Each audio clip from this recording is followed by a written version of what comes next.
নমস্কার, দ্য বাংলা বাইলাইনে আপনাদের স্বাগত। রোজকার মতন এদিনও হাজির হয়েছে আপনাদের সঙ্গে এবার আবহাওয়ার বিষয়ে নিয়ে আলোচনা করার জন্য। দেখুন, দুর্গাপুজোর আর বেশি দিন দেরি নেই। যত সময় এগোচ্ছে ততই কিন্তু সাধারণ মানুষের মনে চিন্তা বাড়ছে যে দুর্গাপুজোর সময় বৃষ্টি হবে না হবে না, কারণ উত্তরবঙ্গের অবস্থা ইতিমধ্যেই ভালো নয়। আবার অন্যদিকে দেখতে গেলে দক্ষিণবঙ্গের ক্ষেত্রে কিন্তু একই রকম ছবি মাঝে মধ্যে লক্ষ্য করা যাচ্ছে।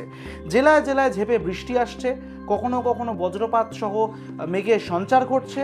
ফলে ঠিক কীরকম দিকেই আবহাওয়া রূপ নিতে চলেছে সেটা পরিষ্কার নয়, এবং তার জন্যই আজকে আপনাদেরকে বলবো যে ঠিক কীরকম যাবে আজকের আবহাওয়া, অর্থাৎ 17 তারিখের আবহাওয়া। বিশ্বকর্মা পুজোর দিন কোথায় কীরকম বৃষ্টি হবে, কোথায় কতটা মেঘলা আকাশ থাকবে, এই সমস্ত কিছু আপনাদের সঙ্গে শেয়ার করব বলে হাজির হয়েছে এই ভিডিওটাতে।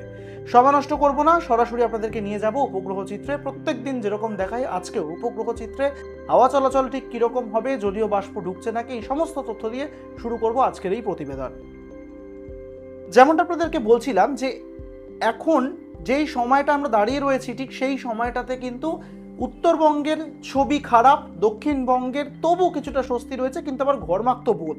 এই যে গরম, এই যে যখন তখন বৃষ্টি নেমে যাওয়া, হালকা মাঝারি বৃষ্টি হলেও একটা স্যাঁতস্যাঁতে ভাব, এই যে সমস্ত গোটা বিষয়টা একটা সিস্টেম চলছে, এটা ঠিক কতদিন থাকবে সেটারই ইতিমধ্যে একটা চিন্তা তৈরি হয়েছে। আর এখন যে ছবি আপনাদের সামনে রাখছি তা হলো বঙ্গোপসাগরের দিক থেকে যে হাওয়া ঢুকছে, উত্তরবঙ্গ এবং দক্ষিণবঙ্গ দুটো ছবি আপনাদের সামনে একসঙ্গে রেখেছি। এবং খুব ভালো করে যদি আপনারা খেয়াল করেন, এই মুহূর্তে ওড়িশার ওপরটা এবং তার পাশাপাশি ঝাড়খণ্ড এবং বিহার, এই গোটা জায়গাটাতে একটা সাইক্লোনিক টাইপের প্রেশার তৈরি হচ্ছে, এবং একটা সাইক্লোনের মতনই একটা ছবি দেখতে পাচ্ছি আমরা, যে হাওয়ার মুভমেন্ট খুবই ধীর গতিতে, কারণ এগুলো সমস্ত সমুদ্রের হাওয়া, সমুদ্রের দিক থেকে জলীয় বাষ্প ঢুকছে অনবরত স্থলভাগে। উড়িষ্যা দিয়েও যেরকম ঢুকছে, কিন্তু বঙ্গোপসাগর থেকে সরাসরি দক্ষিণবঙ্গ হয়ে আপনার পৌঁছিয়ে যাচ্ছে উত্তরবঙ্গের দিকে, এবং উত্তরবঙ্গে ঢোকার ঠিক আগেই টার্ন নিয়ে নিচ্ছে বিহার এবং ঝাড়খণ্ডের দিকে। অর্থাৎ স্পষ্ট যে যত সময় যাচ্ছে তত কিন্তু উত্তরবঙ্গে বৃষ্টিও পাচ্ছে, আবার একই সঙ্গে স্থলভাগে এই যে নিম্নচাপ একটা যে প্রবণতা তৈরি হয়েছে এবং তার জন্য যে প্রচুর জলীয় বাষ্প ঢুকছে, এই সমস্ত কিছু বিষয়টাকে নিয়ে দক্ষিণবঙ্গে একটা অস্বস্তিকর আবহাওয়া কাজ করছে বর্তমান সময়। এবং ধীরে ধীরে যদি আমরা দেখি তাহলে আমরা দেখতেই পাবো যে উত্তরবঙ্গ প্রায় ছুঁয়ে এই হাওয়া ঢুকে যাচ্ছে বিহারের দিকে, ওড়িশা হয়ে চলে যাচ্ছে ঝাড়খণ্ড। এই গোটা জায়গাটা কিন্তু একটা পার্টিকুলার একটা সিস্টেমের মধ্যে রয়েছে, যেটা অস্বস্তি তৈরি করছে দক্ষিণবঙ্গে এবং বৃষ্টির দাপট রাখছে উত্তরবঙ্গেও। ফলে আপাতত এই মুহূর্তে যদি আমরা দেখতে চাই যে বৃষ্টিটা ঠিক কীরকম হবে, বৃষ্টির ছবি কিন্তু আবার অন্যরকম কথা বলছে। 17 তারিখের একেবারে শুরু থেকে আপনাদেরকে দেখাচ্ছি, দেখতে পাচ্ছেন যে যত সময় গড়াচ্ছে দক্ষিণবঙ্গের ওপরে যদি আমরা নজর রাখি, গোটা 17 এই যে দেখুন একেবারেই একটার সময়, দুপুর 1টা থেকে যে সময় শুরু হচ্ছে চলবে এই ধরুন বিকেল পর্যন্ত, এই গোটা সময়টার মধ্যে সবচেয়ে বেশি বৃষ্টি হওয়ার সম্ভাবনা রয়েছে দক্ষিণবঙ্গে।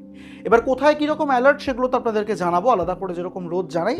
আজকের ক্ষেত্রে দেখুন হাওয়া চলাচলের পাশাপাশি অত্যন্ত ভারী বৃষ্টি হওয়ার চান্স রয়েছে, পার্টিকুলারলি 1-2 জেলাতে।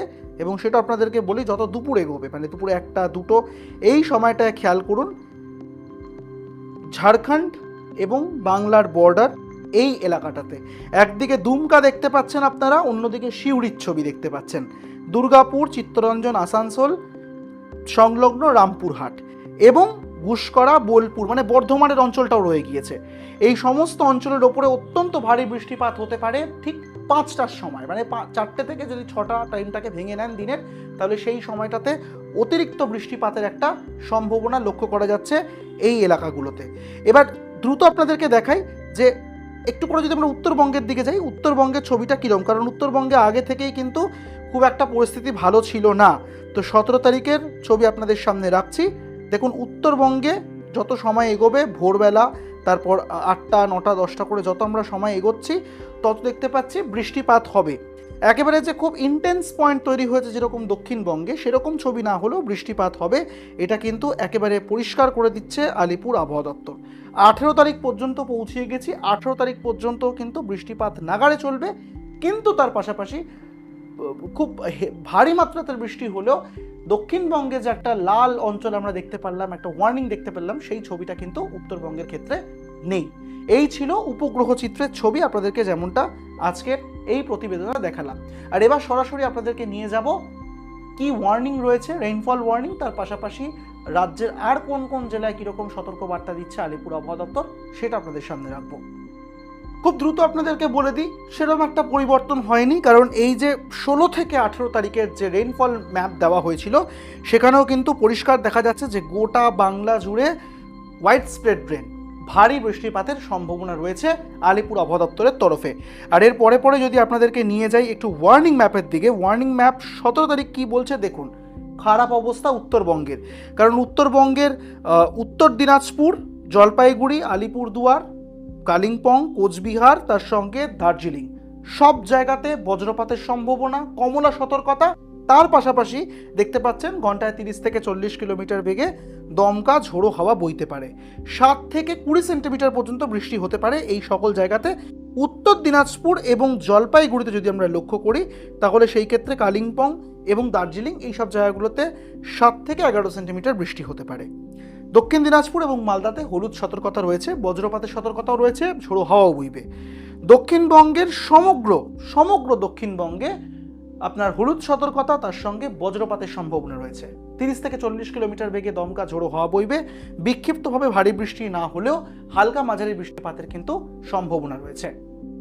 এই ছিল আজকের আবহাওয়ার আপডেট। প্রত্যেকদিন আপনাদের সামনে একেবারে রিয়েল টাইম আবহাওয়ার খবর আমরা তুলে ধরার চেষ্টা করি এবং পাশাপাশি আপনাদের যে অনুরোধ রোজ করি আজকেও তাই সেটাই করব, যে কোন জেলা থেকে দেখছেন একটু কাইন্ডলি আমাদেরকে জানাবেন, আমাদের সুবিধা হয় ডিটেইলড রিপোর্ট আপনাদের সামনে পেশ করতে। সাবস্ক্রাইব করতে ভুলবেন না আমাদের YouTube channel the Bangla byline.